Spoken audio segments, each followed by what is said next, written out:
welcome to Witchy Wednesday here at Ariel's Corner. This is Ariel Gatoga, and we are streaming live on YouTube. Moderating today for us are the lovely I Am Her Eminence and the lovely Jennifer. I think Shirley is out today, but if Shirley's here, and Shirley, happy Yule, Merry Christmas, happy solstice. I hope everybody's doing great today.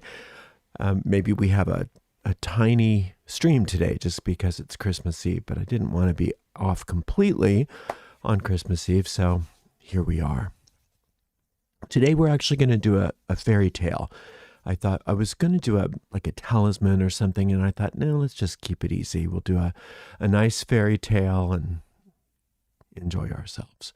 We are off tomorrow, and we'll be back on Friday for our rosary. We'll be here on Saturday and Sunday as well for the Psalmic Saturday and the Soulful Sunday. Next week, we will also be out on Thursday, January 1st for New Year's Day, just so I can have the day off.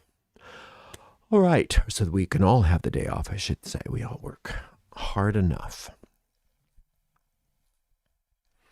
Let's see, our website is located at arielscorner.com, arielscorner.com. Please check it out. That's where you can find all of the stuff that we offer. And remember, everything at Ariel's Corner is free of charge, with the exception of our shop, which is located at arielscornershop.com, arielscornershop.com, and we are doing our best to update that more and more as I get the time. And if you go there, you'll notice that mostly what you'll find are t-shirts and mugs and all kinds of Ariel's Corner merchandise. But in that main menu, you'll also see that there's a link to the Oracle of Asherah cards, which is my oracle cards that go along with the free booklet called How to Work the Oracle of Asherah. Now, you don't need the cards to work that book. You can actually follow the directions in the book to make a version of the oracle, which are stones. But if you'd prefer just to use the cards, you can purchase them there.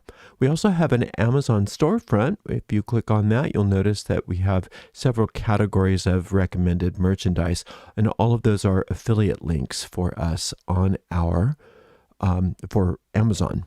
And so there's my different eau de colognes that I use, the psalm books that I use, all the different tools that I use to make talismans, some of my preferred materials when I'm working color magic.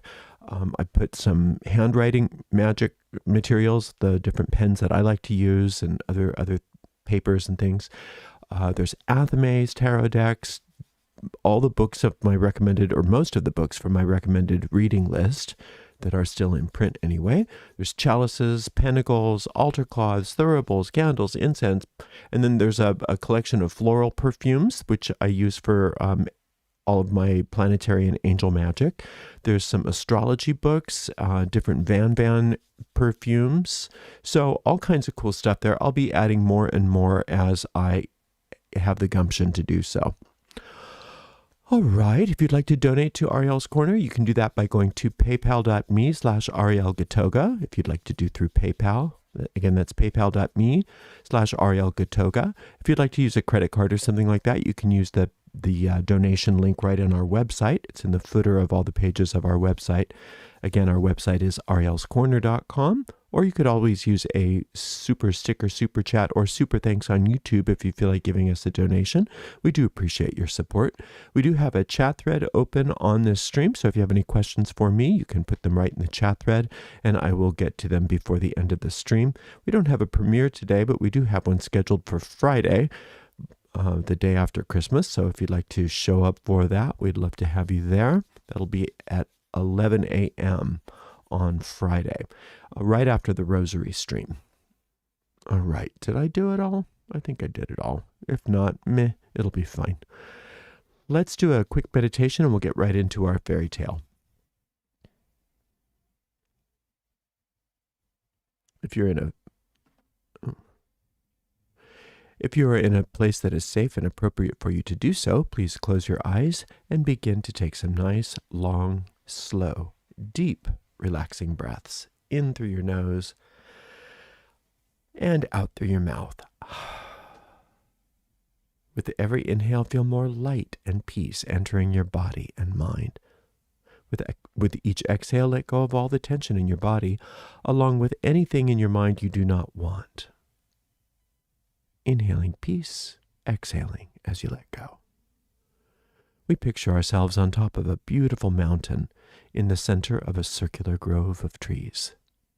In the center of our circle, a bonfire blazes forth, lighting us and the grove with a sacred golden light.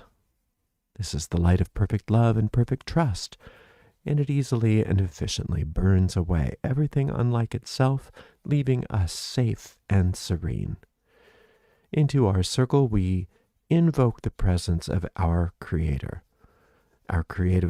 This creative force will frequently, to many of us, present itself as a mother and father, a goddess and God. We also invite our angels, our guides, our teachers. We ask that they join with us and guide us as we walk upon the way, helping us to become happier, wiser, more peaceful, more magical, and more loving people. Blessed be.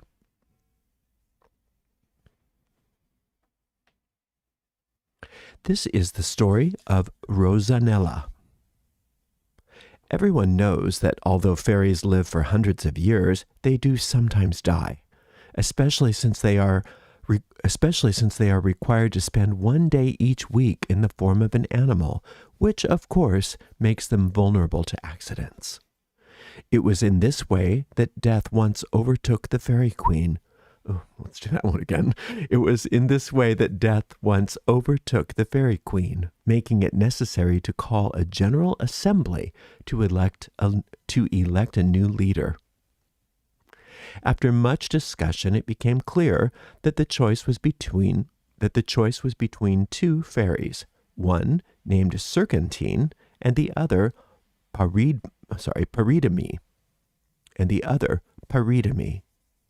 Their qualifications were so evenly matched that it was impossible to choose one without being unfair. Under these circumstances, it was unanimously decided that whichever of the two could present the greatest wonder to the world would be crowned queen. However, it had to be a special kind of wonder, no moving mountains or common fairy tricks. Serpentine decided to raise a prince who could never remain constant to anything, while Paridamie chose to present to mortals a princess so enchanting that no one could see her without falling in love. They were allowed to take as much time as they needed, and in the meantime, the four eldest fairies were tasked with managing the kingdom's affairs. Paridamie had long been close with friends King Bardondon, who was a highly accomplished ruler and whose court was considered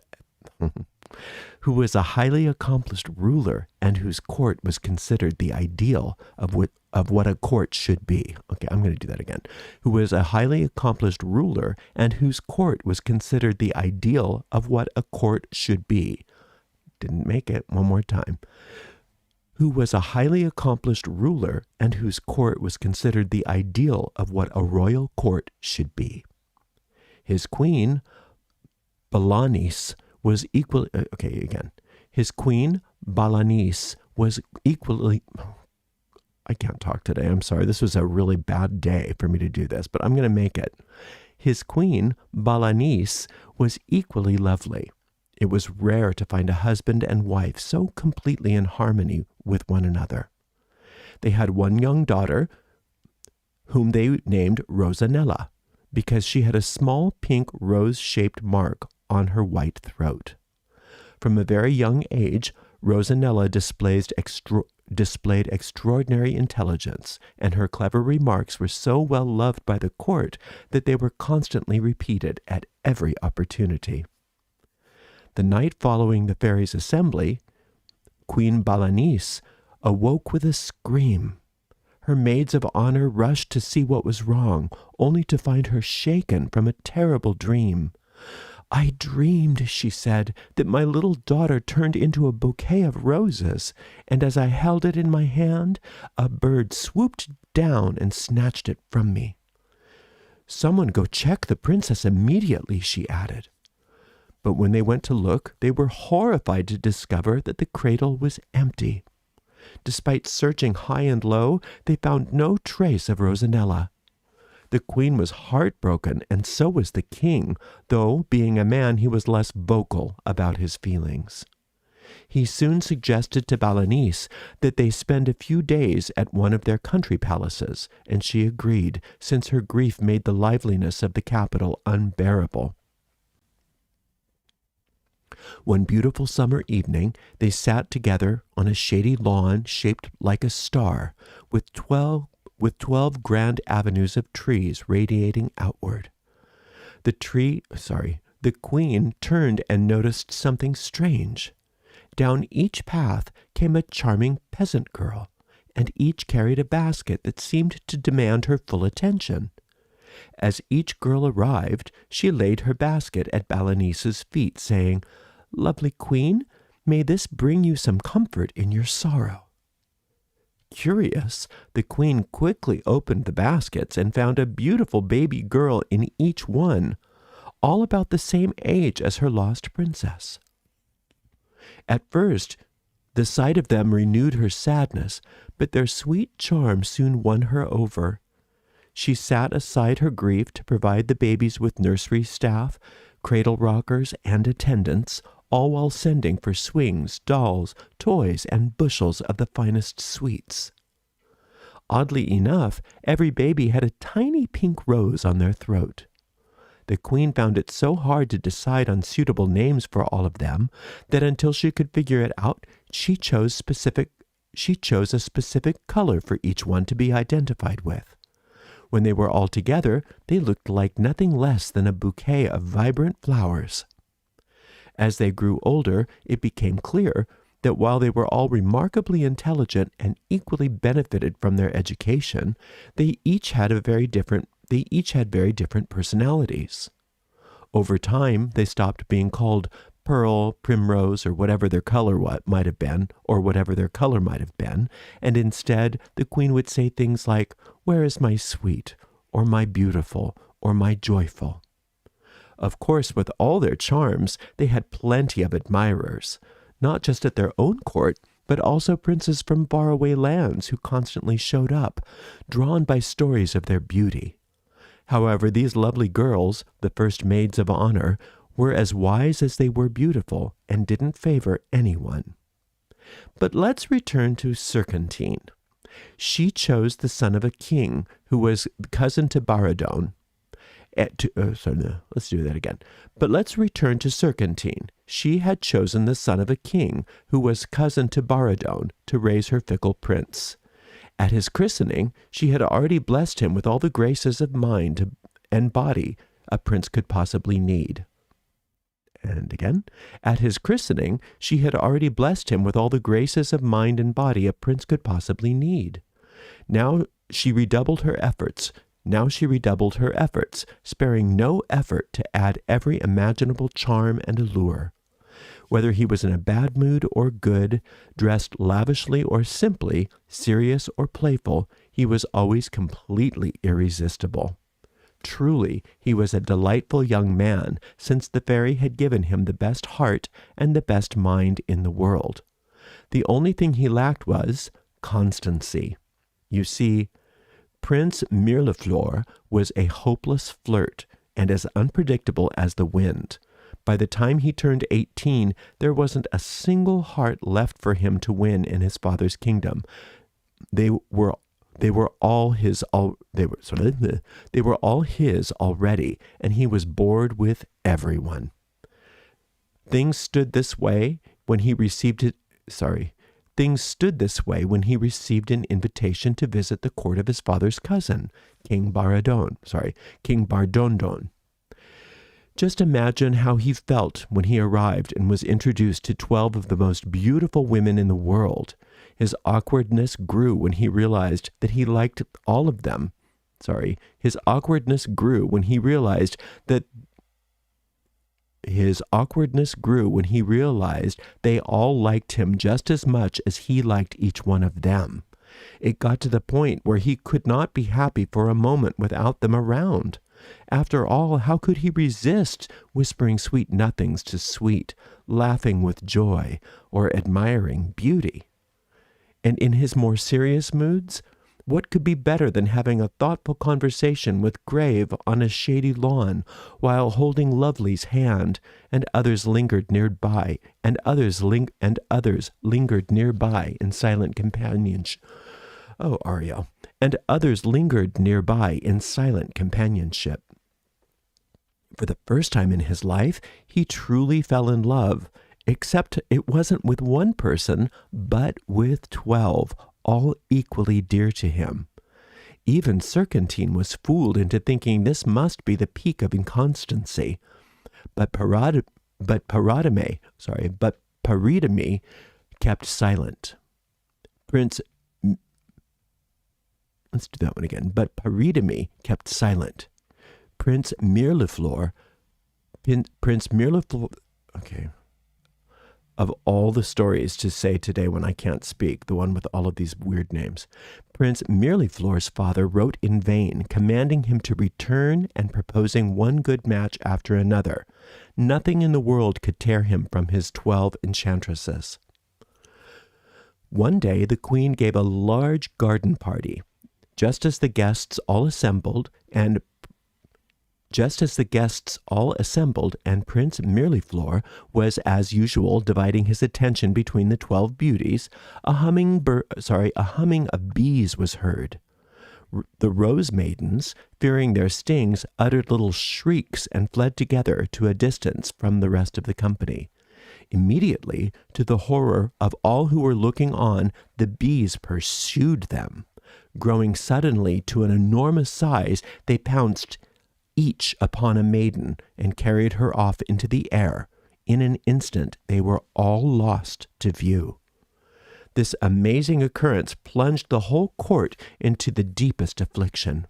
Prince Mirliflor, after giving way to the most violent grief at first, gradually fell into a state of such deep dejection that it was feared if nothing could rouse him, he would certainly die.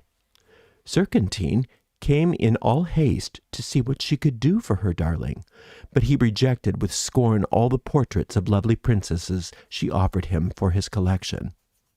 One day, as he wandered about, absorbed in melancholy thoughts, he heard sudden shouts and exclamations of amazement. A crystal chariot appeared, carrying Paridame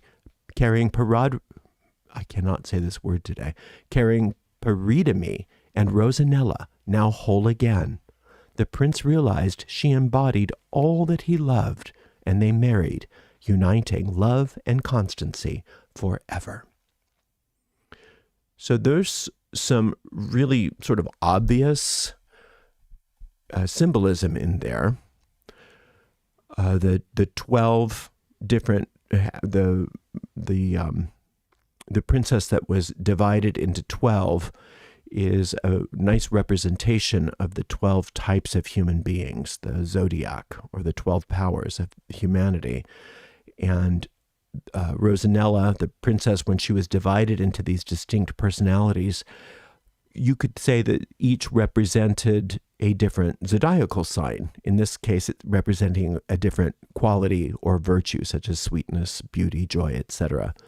This division is symbolic of the fragmentation of the self into these different archetypes, which occur with all of us. But the idea of all wisdom is to integrate these different types of personalities into a cohesive whole, and that's what she ended up doing in the end. The prince was restless and inconstant in nature, and this is a representation of the wandering mind of our own egos, how we have a hard time with staying constant and focusing, and what happens to us when we allow for, when we indulge too much of that mind wandering. The two fairies, Serpentine and Paridame, symbolize opposing forces or approaches in a magical journey. Serpentine represents the illusion of multiplicity and distraction, fostering a state of inconstancy and superficial charm. Peridome represents the wisdom of integration and the deeper understanding that true beauty and fulfillment come from unity and wholeness. So their competition to create the greatest wonder mirrors the spiritual struggle between illusion and enlightenment. Rosanella's transformation, she was abducted and then divided into 12 parts, and this can be seen as a typical underworld journey, such as Persephone, etc. That's the soul's descent into the underworld or into the material world, where it becomes fragmented, scattered across various experiences, various roles, various identities, and her eventual reintegration into a single unified being can represent the process of self-realization, spiritual awakening. The prince's redemption, Prince Mirliflor, was he journeyed from Prince Mirliflor's journey from inconstancy to constancy is reflective of the spiritual evolution of any individual. Initially, he's captivated by the external qualities of the different rose maidens and unable to see beyond their surface or superficial charms. When Rosanella is restored to a unified form, he recognizes her in the completeness and the depth that he'd been seeking all this time. This realization cures him of his inconstancy, and this symbolizes the transcendence of the ego's restlessness and the desires and attainment of inner peace. Let's see. Peridome's victory and ascension to the throne of the fairy kingdom signify the ultimate triumph of unity, wisdom, integration over division and distraction. The marriage of Rosanella and Prince Mirliflor represents the union of the soul, which is represented by Rosanella, with the unity of the soul and the awakened self. So Rosanella represents the unity of the soul, and the prince represents the awakened self, and this leads to a state of harmony and fulfillment and unity. The story teaches us that true fulfillment and constancy cannot be found in the pursuit of fragmented desires or external qualities. Instead, it is achieved through the integration of all 12 aspects of the self and the recognition of an underlying unity that connects all of them. It also suggests to us that the journey to wholeness often requires the guidance of higher wisdom, that's peridome, and the willingness to let go of superficial attachments, the 12 rose maidens. In essence, Rosanella is a tale of spiritual growth, where the fragmented self is reunited, the restless mind is stilled, and the individual discovers the profound beauty and completeness of their true nature. Now, there are also some more occult fairy lessons in here in regards to the nature of fairies. This story teaches us that fairies are forces of creation and transformation. If you remember, the fairies of this story are creators and shapers of reality. Peridome and Serpentine each take on the task of creating and crafting a wonder that will influence the mortal world, suggesting that fairies represent the unseen forces that shape human experiences, whether through inspiration, challenges, or transformation. Fairies remind us that life is a process of creation and change, often guided by forces beyond our understanding. They teach us to embrace transformation as a natural part of our existence. Fairies also are guardians of the balance of nature. The fairies' competition is not about brute power, such as moving mountains as described in the story, but about creating something subtle and profound. This reflects the role of fairies as guardians of balance and harmony, working through beauty, love, and the interplay of opposites. Peridamy's approach, dividing Rosanella into 12 parts to teach the prince a lesson, shows that fairies often work in mysterious, indirect ways to restore balance and guide mortals toward growth. Fairies teach us that true power lies in subtlety, creativity, and the ability to harmonize opposites rather than dominate through force. Serpentine and Peridamy embody different aspects of human nature. Serpentine represents distraction, superficial charm, and the allure of fleeting pleasures, while Peridamy represents wisdom, patience, and the deeper truths of unity and love. The fairies' actions reflect the duality within each of us, the pull between indulging in surface-level desires and striving for deeper, more meaningful connections. Fairies mirror our own struggles and choices, reminding us to seek wisdom and unity over distraction and fragmentation. Peridamy's ultimate goal is to teach Prince Mirliflor the value of constancy and truth, also called true love in this story. By dividing Rosanella into 12 parts, she teaches him the beauty of individual qualities, but also the incompleteness of fragmentation. It's only when Rosanella is whole again that the prince understands the depth of love and devotion. Fairies teach that love is not about chasing fleeting attractions, but about recognizing and cherishing the wholeness of another being. They guide us toward relationships that are rooted in unity and authenticity. The fairies operate in ways that mortals cannot comprehend.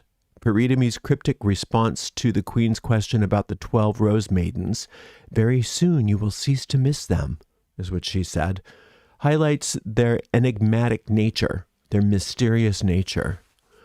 The fairies work on a level of mystery and magic that defies human logic. Fairies remind us to embrace the unknown and trust in the unfolding of life's mysteries. Not everything can or should be explained, and there's beauty in the mystery. The fairies' competition is not arbitrary either. It's a test of their ability to create something meaningful for the world.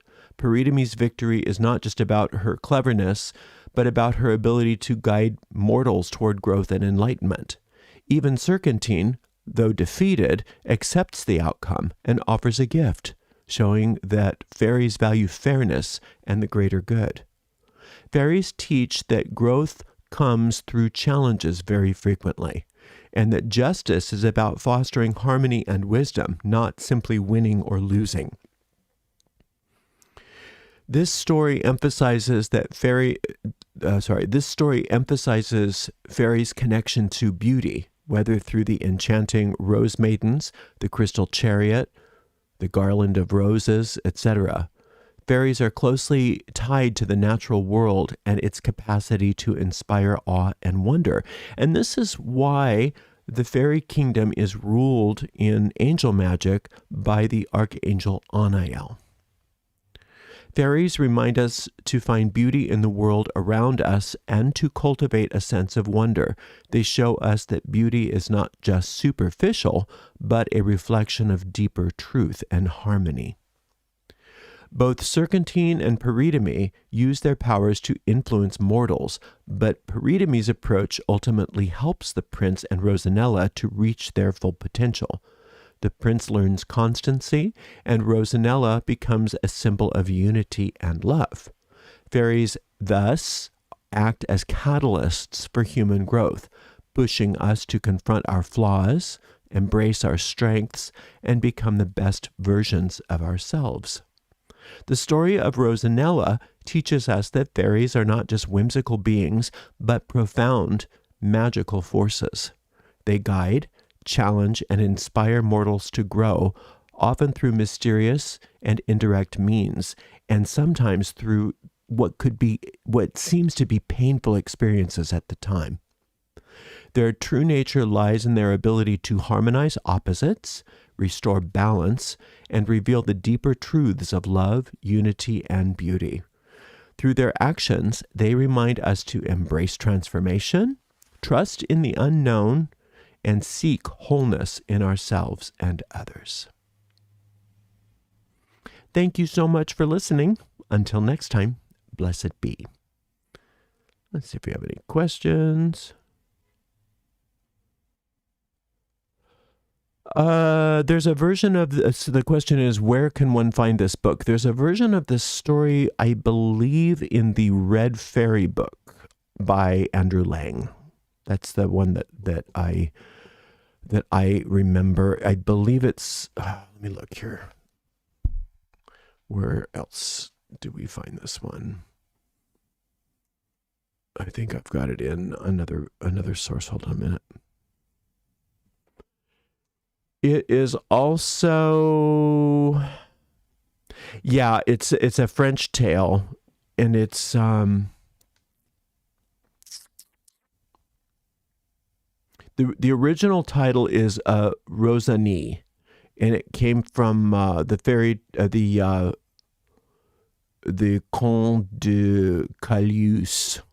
But Andrew Lang is the most famous version of it in English. And that, I believe, is in his red. Oh, no. I think it's in his Green Fairy book. Green Fairy book. Yeah. So Andrew Lang has a bunch of fairy books, one for each color of the rainbow. And each fairy book has a ton of stories in it. And this one's in the Green Fairy book. I don't know why I thought it was red. I don't know. Anyway, so there's a copy of it in there. Looks like that's it. All right. Well, thanks so much for being here. I hope that you have a beautiful holiday, whether you celebrate Christmas, Yule, Hanukkah, solstice. What else is there? All those other ones. Just plethora of winter solstice holidays. I hope you have a fabulous, wonderful holiday. And I hope that you come back on Friday for the Rosary with us and to our premiere on Friday as well. Thank you so much to the amazing moderators. Today we had the lovely I Am Her Eminence, the lovely Jennifer, and I think possibly the lovely Shirley. So we will see each other. We will see you again, talk to you again on Friday. Until next time, blessed be.